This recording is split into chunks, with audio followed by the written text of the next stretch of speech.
Hey, everyone. Welcome. It's Isaiah. And this is another episode of my podcast, Isaiah's Inspiring Evenings. Now, tonight or today, whether you're listening in the future, we are in the series called Things Women Don't Talk About. And this series is made of conversations with a woman guest. Tonight, we are talking with Joie Seldon.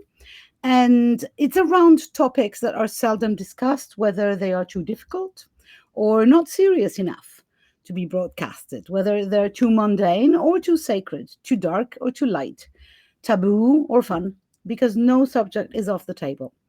And this is a conversation type podcast, so we don't edit it basically, or almost at all, nothing at all. And we're talking, as I was saying, with Joie Seldon. And the title that we came up with is Emotions Are Your Superpower. Hello, Joy. First of all, hi. Okay. And before we go into a conversation, I would like to introduce you. So I'm going to go up and read your bio, which I thought was really, really well written, by the way. Growing up sad and lonely as a sensitive child in a dysfunctional family, Joie Seldon's search for fulfillment as an adult ultimately led her to realize that her emotions were her savior. Her journey as an actor and acting teacher, student of metaphysics, and 10 years as a somatic psychology therapist led to her life's purpose as an emotion educator. I love that. She is the author of Emotions and Owner's Manual and a life coach for spiritually orientated professionals with clients at NASA, AT&T, Wells Fargo, Blue Shield, and more. Working globally, Joy helps clients release internal conditioning that blocks external success and take actions that align with their values and life purpose. This fall, so that's 2024, she will launch the Emotion Evolution Institute, offering certification courses in evolutionary emotional intelligence. And we will come back to that at the end of this episode because I want to know more. So, the topic is emotions. Emotions, which are often viewed as a weakness, and mostly women for women. So we dismiss our emotions, we deny them, and with Joy, I think we are going to be in agreement that so much of the conflict, the discord, the misunderstanding, even in today's world, stems from a lack of knowledge, understanding, and healthy processing of our emotions. That was the basis of our conversation. So, my first question would be, what are emotions? Great place to start. Most people, Well, yeah, I'm all for dictionary definitions. I'm very part of my work is to really make this practical, to understand that emotions are not Mhm, ethereal or mysterious or things that just randomly mhm, happen to us. So my definitive definition of emotions is that they are a biological, therefore physiological information system.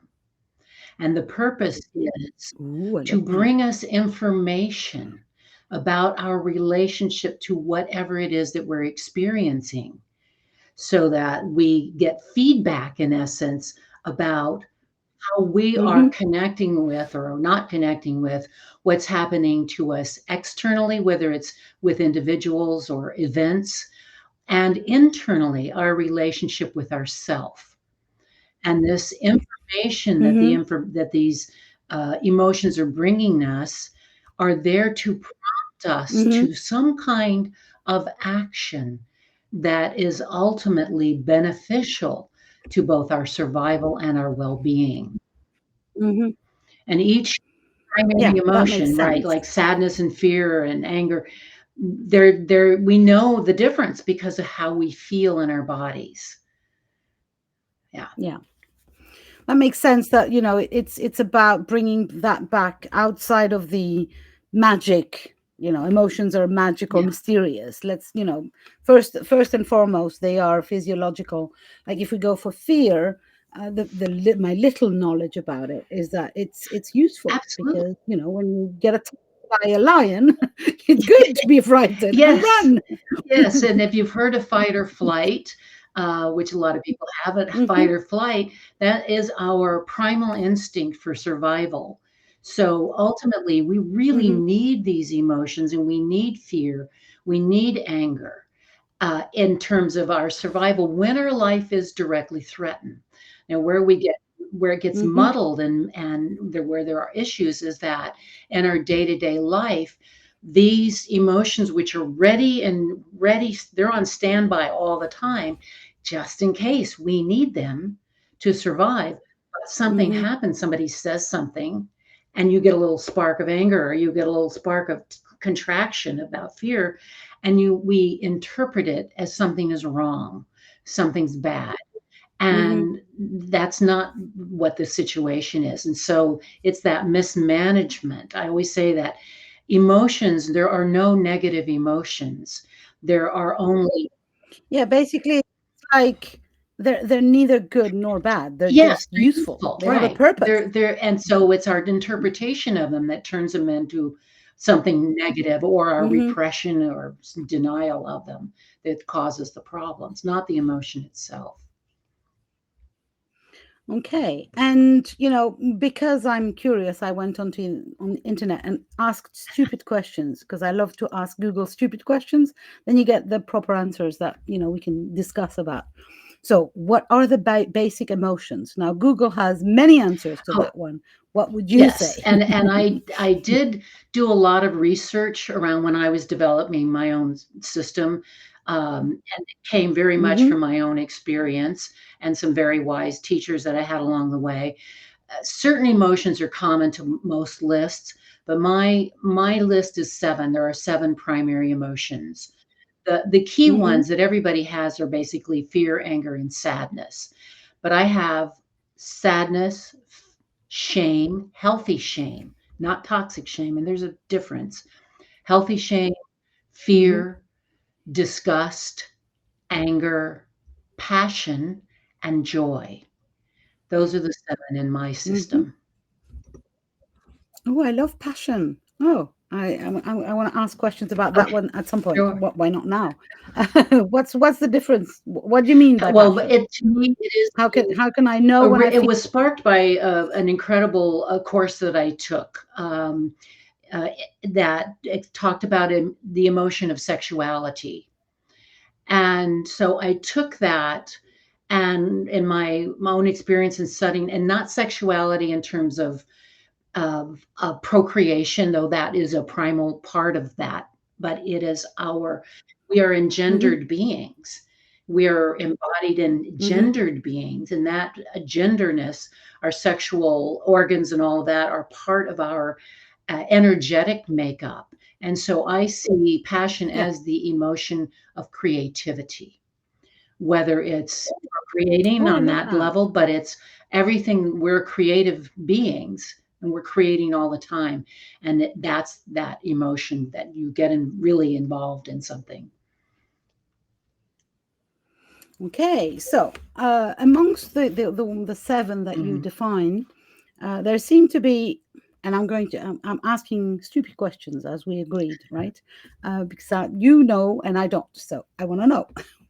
There seem to be only 2 that are happy emotions, joy and Ah, passion. What happens, between is there an imbalance? okay. What's the Yes. why? And happy is a feeling, happiness is wonderful.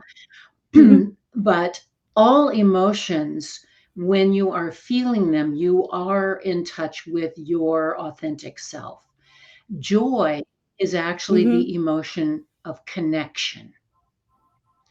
So a lot of Hmm. people conflate, or they see joy and happiness as kind of the same thing.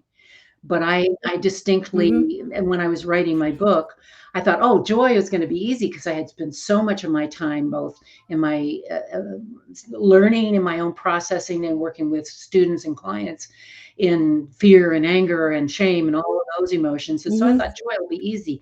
In the end, I spent way more time writing about joy than I did anything else because I found the depth of it. And that joy really is when we Mhm. are connected. So even though anger seems like an unhappy emotion, if you are really cleanly angry about something, and there's a difference between clean anger and defensive anger. When you have really righteous anger about something, you're connected to something. So it may not be a happy anger, but there is a sense of Mhm. fulfillment, of wholeness in that experience of that. So I say that joy is not the Mhm. exclusion of other emotions, but the inclusion of all other emotions when you are feeling them authentic. Mhm. Okay. Okay. So you mentioned that happiness is a Mhm. feeling. So there is a distinction to be made here between feelings Yes, and emotions, yes. right? In the way I've set it Can you up so that, elaborate? and this is all in order to help people to understand, because we have these Mhm. primary emotions that we're hardwired for. And there are arguments about which ones we are hardwired for. We certainly can say that fear and anger and joy, or some aspect of excitement, are all, we're hardwired for that. Sadness, grief, that comes totally naturally, and we need those. So Mhm. if you understand the purity of those, when you say something like "I'm anxious," well, what does that mean? It's a feeling, but it's comprised of one or more Mhm. primary emotions. So if you, yeah, so it's the Okay. feeling is one or more primary emotions plus your thinking, because your thoughts are Mhm. intricately entwined. So the emotion is something that is wired into our Hmm. systems as animals, shall Hmm. I say, Yeah, almost. And the feelings are something that are mix and match various emotions plus added thinking. So it's kind of an evolved, complicated thing, whereas the emotion is a exactly. primal thing. The tiger attacks, I Yeah. feel the fear.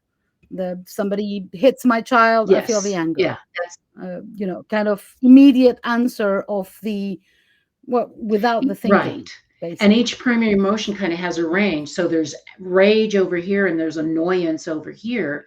But usually within Yeah. annoyance, or I'm a little like a bit of angry about something, there's a lot of thinking going on. It's all subjective.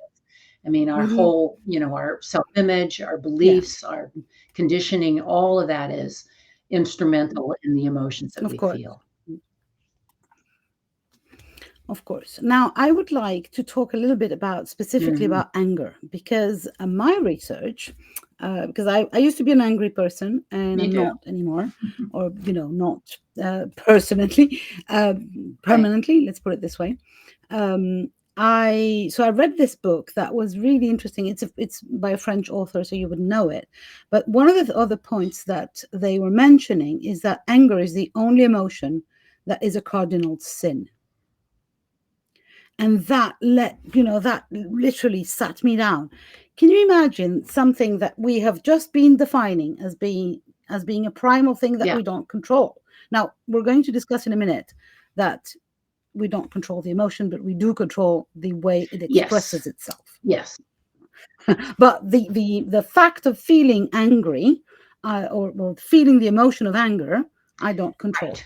You can't right? stop yourself And from now feeling. here comes somebody says that this is a sin, which is like, Well, it sat me down and I thought, this is, you can't right, win. and that's a huge problem, and that's one of the reasons that we are unevolved emotionally as a species, humanity. There are so many dominating factors: religion, politics, cultures. Yeah. Certain cultures that have all this judgment around these emotions, and yet, if you could die if you didn't have anger, that fight or flight, in the cave days, they had to have that some kind of response that kept us alive as a species. And so you cannot stop yourself from having an emotional response. But Yeah. the emotional intelligence part is that you are not in control of those emotions, but in dominion, so that when you're present with the Hmm. feeling of that and you recognize, oh, I'm angry, Now I can make a conscious choice. What are the circumstances? What is appropriate here? How do I want to express Mhm. myself? What am I going to do with this? So that you do that on a conscious, higher level of being. So if we push that one step further, if I understand you correctly, it means that when I am able to understand the emotion that is almost going through me, I can then choose how to express it, and that And you're a little is frozen on my what makes the power. Oh, sorry. Yeah, end. that There we that go. might happen. This is slow internet. Yeah, it's okay. Sorry. I just So, um, yeah, I was asking whether, once we know, once I know that I am traversed, would you say that? Sorry, English is not my first language, as known, so sometimes I will make, mistakes. So when I know that I am traversed by Mhm, an emotion, mhm. let's say anger, and I understand what it is, then I can decide, make a Yes. conscious choice of Yes, how to express it. And that means that it's not about controlling, but it's about, this is then a power, not a exactly, weakness. exactly.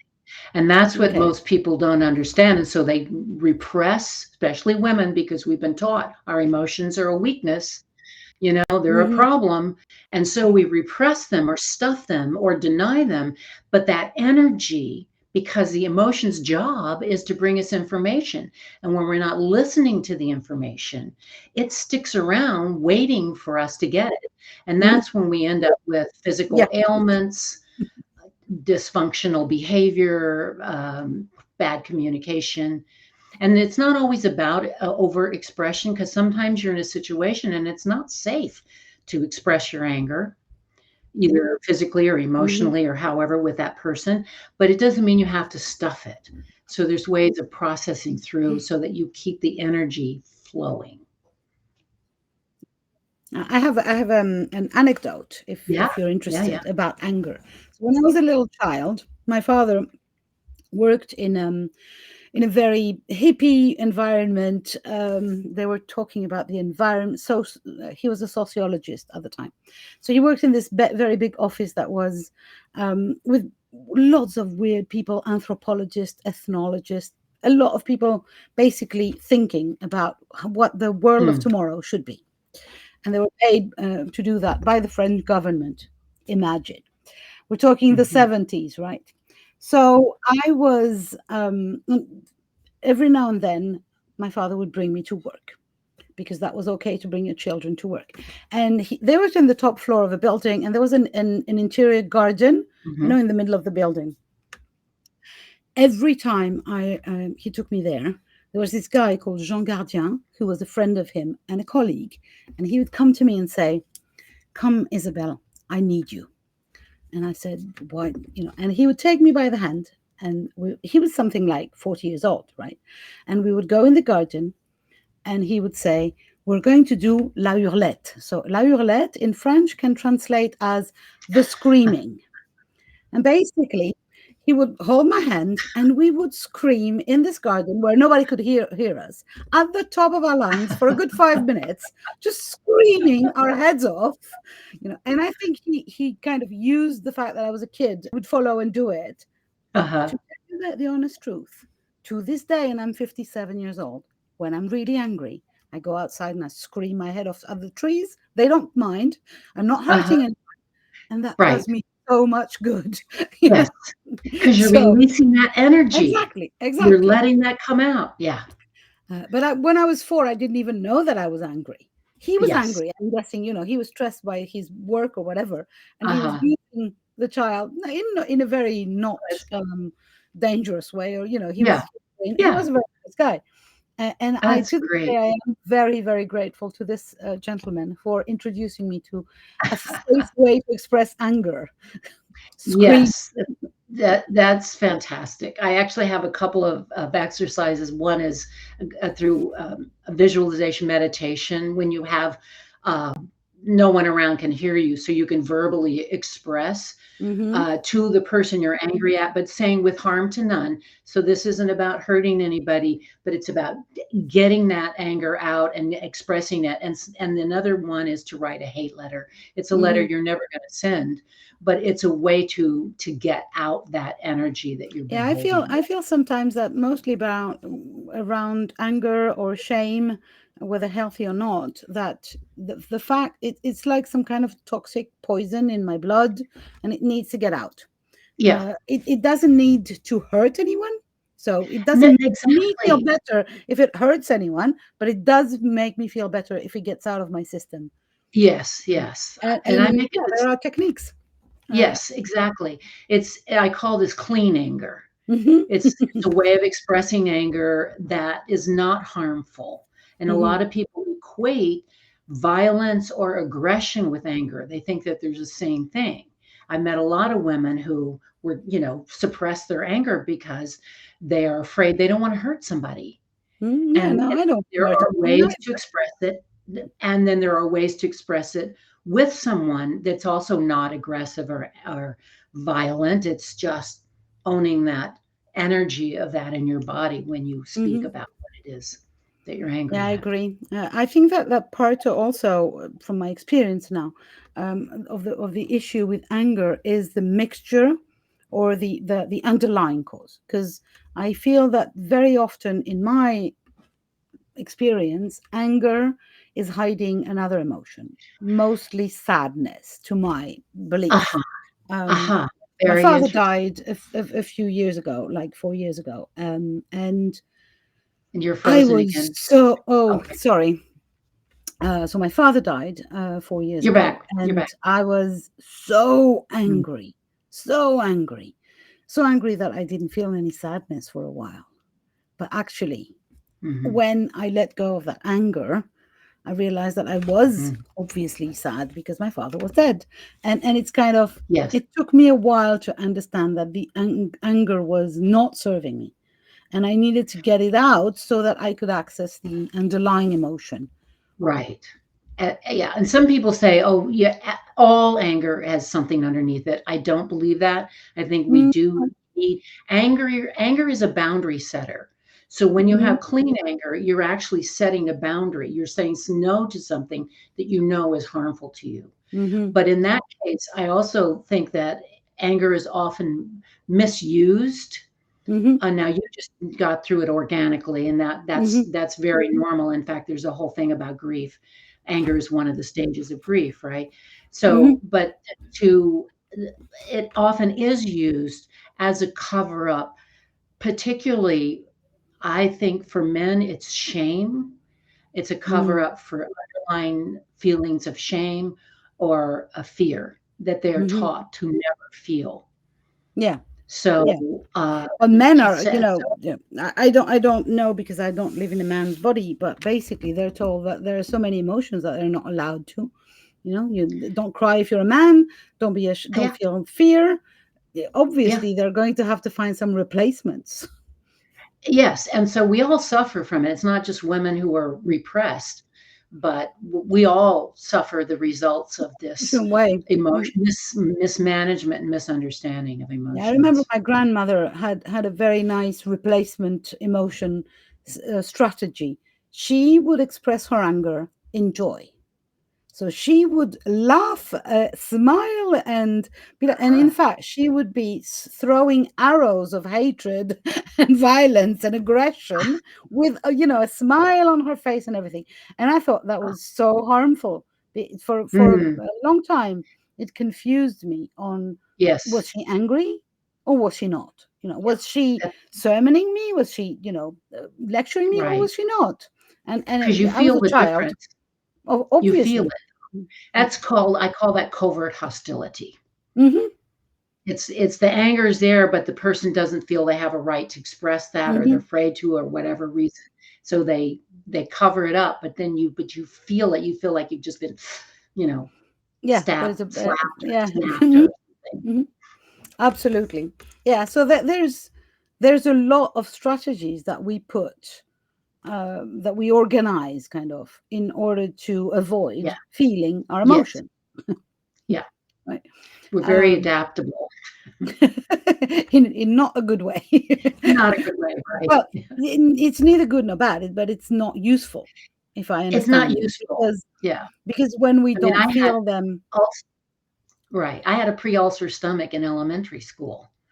And I wow. know it was because I was very emotional. I mean, as growing up, my emotions were, I had to hide them because I would get into trouble. Mm, Um, and I had a very dominating mother who was very angry, uh, and not really in touch with understanding her anger.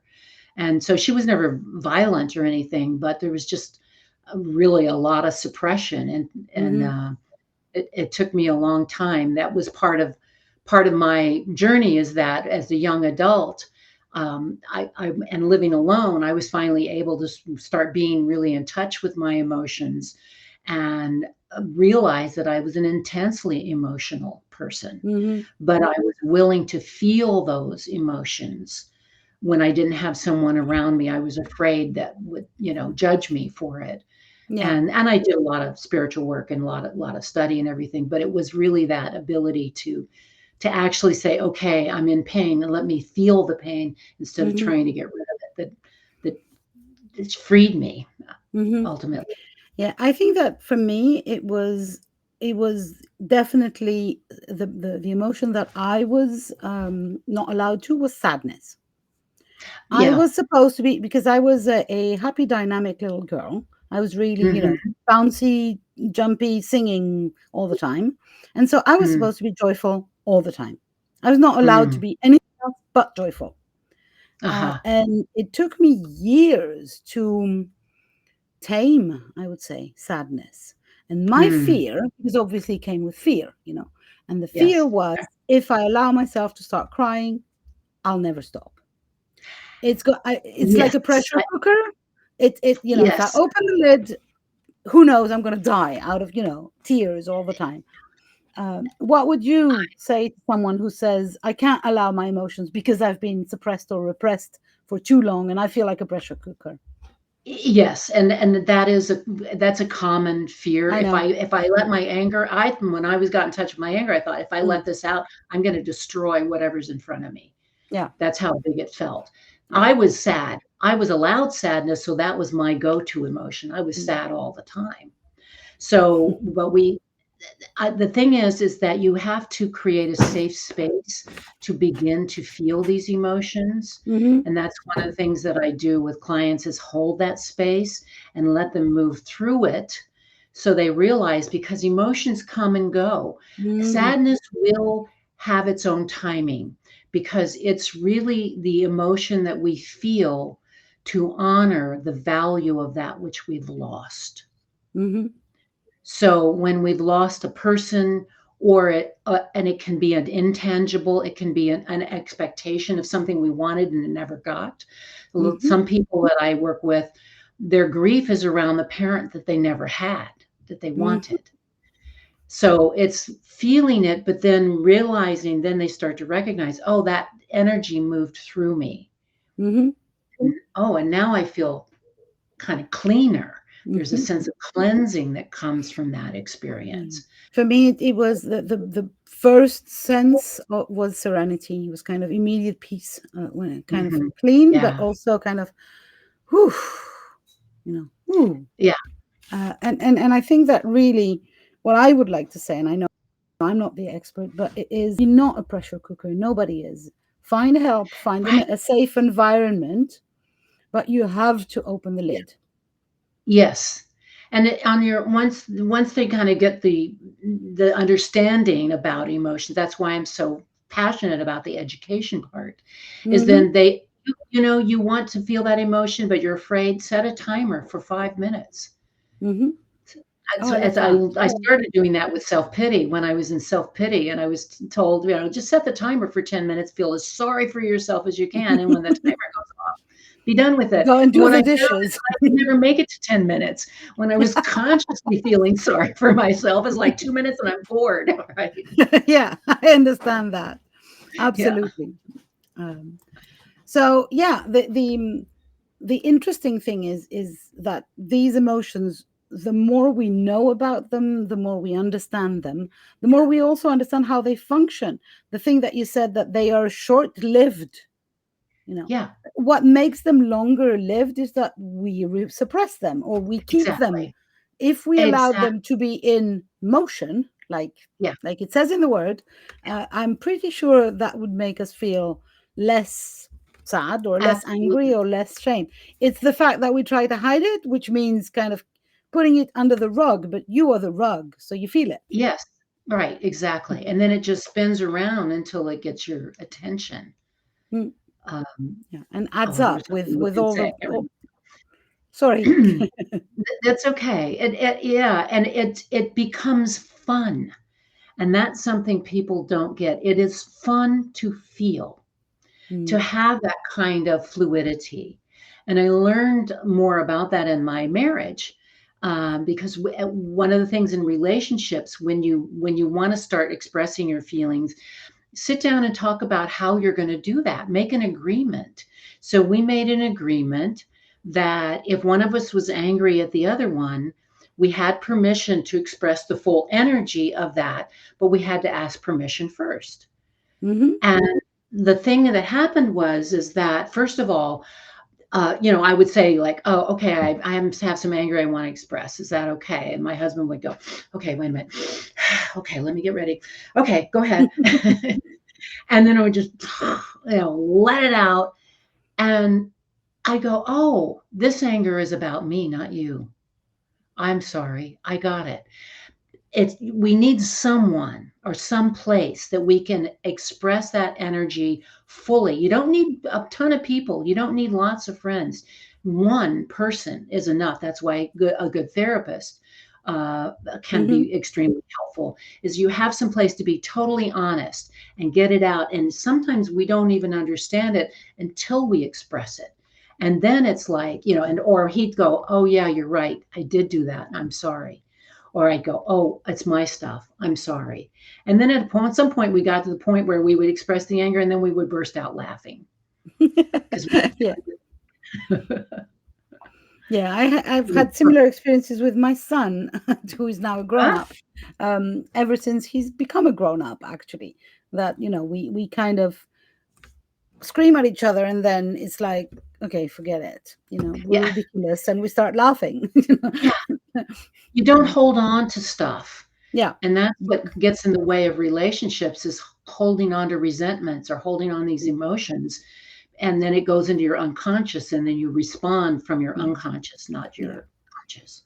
And we have to remember that they are short lived if we allow them to be expressed in a Yes. non harmful way, obviously, but they are Yes. short lived. Even sadness, which sometimes, in the form of It grief, it can be longer, it but can be it's longer, still, but it can come back up. You can have something that reminds you of someone who's been gone for many years, and you feel of a little sadness because they still have value in your life. And course, that's but an actual way of it's honoring still, that.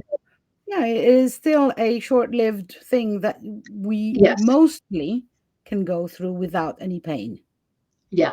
It's like, okay, I can have a 2 minute nostalgic sadness about my grandmother who died 20 years ago, but Right. then it doesn't kill me, and Yes. I don't have to suppress it right now. That's Uh, right. Yeah. I think, what we're telling both of us is that the most important kind of knowledge is to know when you are suppressing and to find a way not to. Yes. That's why the body is so important in emotion recognition. In one of the things that I have discovered and that I truly believe is happening is the direction of the energy of each emotion, and they affect very specific parts of the body. Oh, So, for that's example, fascinating. sadness activates, we have an autonomic nervous system that runs our body, our Hmm. digestion, our heartbeat, all of the things that we do automatically is run by the autonomic nervous system. And it has two components, the sympathetic and the parasympathetic. The Mhm. sympathetic is what happens when you get excited, when you get fearful, when you get angry. It sparks this alert to go, oh, something's happening. And the parasympathetic calms us down. Mhm. The idea of being in equilibrium is where we want to be, not most of the time, so that these are in flux with each other and they operate together. When we're sad, the parasympathetic is dominant and it slows down our behavior. It sends chemicals. All of these emotions send chemical messages through the brain, the heart, and the gut. We actually have three brains. Mhm. And so it sends a message, and that is an inward moving energy, and it slows us down so that we can process loss. Fear is contracting, it's inward, but it's a faster vibration and it contracts. What happens when we are directly threatened? All of our energy comes up around the head, neck, and shoulders, where our 4 out of 5 senses are our sight, Mhm. our smell, our taste, our hearing, so we can discern, is there a threat here? And you see Mhm. animals do this all the time. Yeah, They're absolutely. like, what's happening? I heard a noise. They're smelling, they're looking. And so we humans do this, but then we don't. Animals will shimmy, or a dog will bark, or Mhm. they'll run away, they'll do something. But humans, we just stay tense, right? So how, Contract here, when you, yes, those muscles. all of this. So when you learn how to be in tune with your body, oh, that little, for me, when I'm angry, I feel hot. So if I feel something going in my chest and I start to feel warm, I know that's the spark of anger starting. So the more we get tuned into our own body, that's where the self-awareness can be really helpful in terms of discerning, what am I feeling? And it's also the place to go to when you're in a conversation with someone and you feel your anger come up, but you're not going to just spew on them. You can actually, with your intention in your mind, pull your energy down into the lower part of your body and ground yourself. Mhm. It's not about getting rid of the anger. It's about being present with the anger in a way where the anger is not leading the conversation. Yeah, yeah, you're not overwhelmed by your emotion, whatever. We're talking Exactly. about anger, but in general, even In joy any of can it. be overwhelming in not a good way. Yes. I mean, there are people who are how do they call bipolar, and they're too Yes. joyous for their own goodness, for their own good. Yes. Yeah. So the thing is, it's not about controlling the emotions, but it's about who's driving the freaking car. Is it me or is it my Exactly. anger? Exactly. Exactly. Yeah. You want to be in charge. I liken it to being the king or queen of your domain. Yeah, And I if like you're in your the middle ivory way. tower and your emotions are your subjects and they're all out there and you are in denial and you're up here, they're going to, like, chaos is going to happen. Or you're the kind of ruler who's trying to control everybody, then they're going to rebel at some Yeah, point. there's going to be a So revolution. yeah. So you want to hold court and invite them in and say, no, what do you want to say to me today? So we've talked about anger, sadness, fear. We've talked about joy and passion. What am I forgetting here? Shame Shame. and disgust, right? Yes. Can you talk Disgust a is little the bit about those two? disgust is very, very simple. It is the emotion that moves us away from something that's toxic to us. If you spoiled food is in front of you and it's disgusting, you're not going to eat it. Mm. Well, sometimes other people's behavior or situations is disgusting to us, and it's like, so sadness is inward, shame is inward, fear is inward, but disgust is sort of like this. I'm pushing it away and I'm pulling away to be away from something that is toxic and harmful to Mm. me.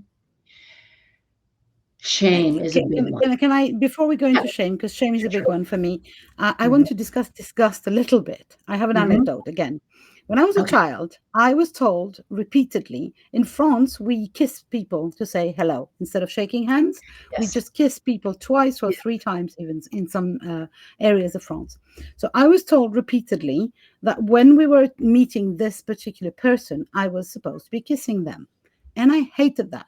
They Yes. smelled not like, I didn't like their smell. I was disgusted. They Yes. were old, this old man, and for me, they were kind of not clean in their. I, I, I don't want to say Yeah. that they never did anything to me, but I felt Mhm. disgusted. Yeah. And what I was taught was forget about that. Yeah. Ignore it. Go and do what you're told. Be a good Yeah. girl. Yeah. And that, so even in disgust, which is, as you were saying, very simple. Mhm. Well, you can have people that are educated, like I was, to ignore this emotion and just go on and forth and do exactly what you don't want to do. Yes. Yes, exactly, and that is a really a big issue. We had a friend who's had a young daughter, and when we were first meeting her, and he said, "Give him a hug," and I said, "No, don't tell her that. Yeah, Don't make don't. her give us a hug. She doesn't know who we are. Let's get to know each other first." Yeah, And if he she was like, wants to give me "Oh, a you're hug, right." great. Because he loved us and cared about us. And, it's so was trying to transfer, and it's like, no, let Mm, her make a choice. If she wants to hug us, fine, but she doesn't have to. So exactly. I totally Yeah. hear what you're saying. Yeah. And it's in these tiny wrong educational choices that our emotions get suppressed, denied, Yes. forbidden, and Yes. then ignored. Because then what happened to me, and I remember that distinctly, is a lecture by my mother explaining to me that I was wrong to feel it See, because this is that's no one because is this was a wrong to nice man. feel anything. Exactly, exactly. But when you are taught that you are wrong, and I was, and Yeah, I I don't got think that. I'm the only one. I don't think I'm even No, original in that, no. whether it's disgust or whichever emotion. When we are taught as kids that we should not feel what we are feeling, it creates, in my opinion, two things: either repression, suppression, whatever you want to call it, or the idea that I'm crazy. I Yes. start believing that I'm crazy because I'm told that Yes. I'm not supposed to feel it, and then I do, and then It undermines some a belief that there's something wrong with you. yeah, exactly. There's something wrong. And that is huge. That is a huge. Grew up believing there was something fundamental. I was a perfectionist because I was trying to overcome this thing that I thought was wrong with me. And then this is a good segue to shame. Hmm. Because when I was an adult and I'd already been on a journey and I had been doing a lot of work on myself and I had changed many aspects of my life, and I was deep into metaphysics and spirituality, and I was thinking about shame, and I said, "Oh, that's the one I've really been avoiding." And I knew there was a connection between shame and perfectionism. And so I sat down in front of a big mirror and I looked at myself in the face and I just invited my shame to come forth. I said, let me feel it. And I felt all of this shame coming up. And in the middle of that, I just went, wait a minute. I don't judge anybody else. I don't think anybody else is flawed, but why do I believe that about myself? Mm, Then what, because I was feeling that shame, it just went poof and it kind of like popped out of me and mm, it was gone. I was like, "Oh." And not that I never felt that shame again, but when it would come up, that toxic shame, which is different than healthy shame, the toxic shame of that belief that there's something wrong with me, when it would come up, I go, "Oh, wait a minute. I know what that is. That's not true." And then I could let it go. again, the knowledge creates the freedom. Yes. Mm, And there's a wonderful book called Healing the Shame That Binds You by John Bradshaw. I And read that that book one. taught me that the healthy shame, which is essentially remorse, it's Yeah. the emotion that tells us we're not perfect. We make mistakes, we hurt people, we do things that go against our own integrity. And this is the emotion that says, oh, I'm going to own that. It's a teacher. It's like, Hmm. oh, I did that. I get it. I regret that. I feel bad about it. make amends if you can. But the most important thing is to say, I can learn from this to be more in integrity with myself rather than punish myself. Hmm. Yeah. But I think that, if we round up, it seems like all of these emotions can be amazing teachers for Yes. our choices, for Yeah. the ways that, what does make me passionate. What do I how how do I feel when I create this or that? Do I Yeah. feel this burst of passion? Then I'll keep doing that one, and I will not choose the job that does not make me feel passionate about. Or basically, it's if we can go back to these emotions, and learn to understand them and know about them, we're free to make choices.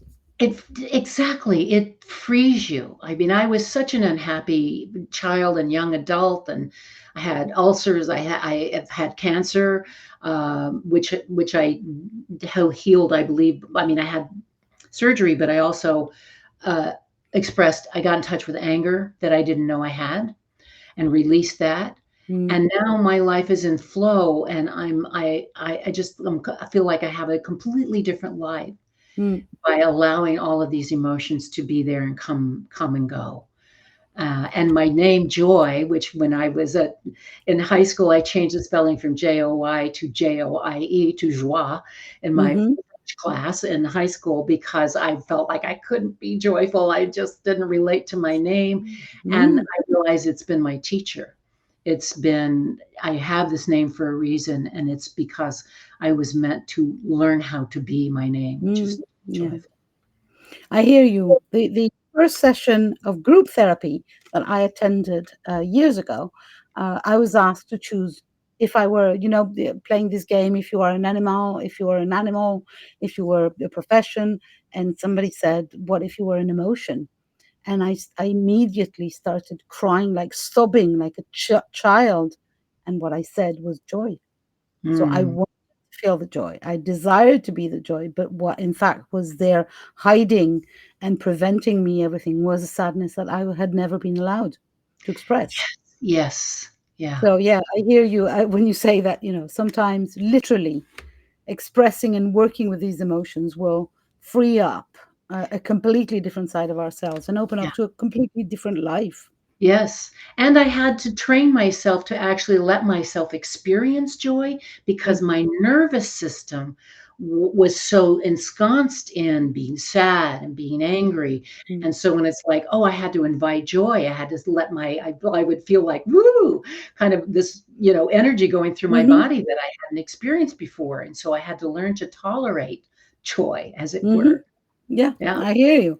So one thing that I'm guessing we are going to agree on is you don't have to do that alone. You, amicable listener, there are people to help, and Joy is one of them. So Mhm. how can you help? You can, first of all, if you go to my website, joieseldon.com, and it is JOIESELDON.com, you can, if you get a free giveaway, which is 5 steps to prepare for difficult conversation, which is very helpful for people because that's often where we stop ourselves. Hmm. And I am launching the Emotion Evolution Institute soon. So you can get online to do that. There'll be courses. If you get on my list, then you'll find out. And I don't spam people. I hate it when I sign up and I get an email every day. I don't do that. So I do try to give helpful informations, videos, and tools and things in my newsletter. And if you want to reach out to me, you can do that through my website. I offer free consultation to people who are interested in the private coaching. So I do one-to-one coaching as well as And we can read your book, right? and you can read my book. Yes, it's on Okay. Amazon, So audible.com. It's in print, um, Kindle, every form. Emotions Anonymous. I want to specify that the dearly beloved listeners will find all the references to your website, to wherever they can find your book, etc., about around this video or audio, above or below, depending on which platform you're looking at. But everything is there, and please feel free to reach out to Joy for help on feeling all those emotions, including joy. And yeah, I'm so grateful that you agreed to come and talk with me. I have loved this conversation to bits. I have Me too. maybe it's partly because I'm from various cultures, but I feel that I've been lucky enough to have gone through a lot of expressing, understanding my emotions. But I do meet so many people who are blocked, who are locked in their own. I was going to say ignorance of their own emotions, and I think that this job that you do, this work that you do, is maybe the biggest work that should be done today. So congratulations and thank you very, Thank you. very much I for love doing that for it. humanity. They, Thank you. Thank you. It's been wonderful. I love this Thank you conversation. so much. So again, reach out to Joy if you want more. Go and read her book. I'm pretty sure it's amazing. I've not read it myself yet, but now I've just heard that it's on Audible. It's my new pet thing. I'm listening to books now, so I'll try that. Thank you very, very much once again, Joy. I hope to talk to you again in this or that other circumstance. And until then, sorry, I'm sending all the love to you. Dear listeners, we will be back next week with another episode. If you're listening to that in the future, we are already being back. And I'm guessing if you're listening to that in the future, the emotional, what's the title again? The Ocean emotional, Evolution Institute. the the Emotion Evolution Institute will have been born, and you can find all of that on Joy's website. Lots of love.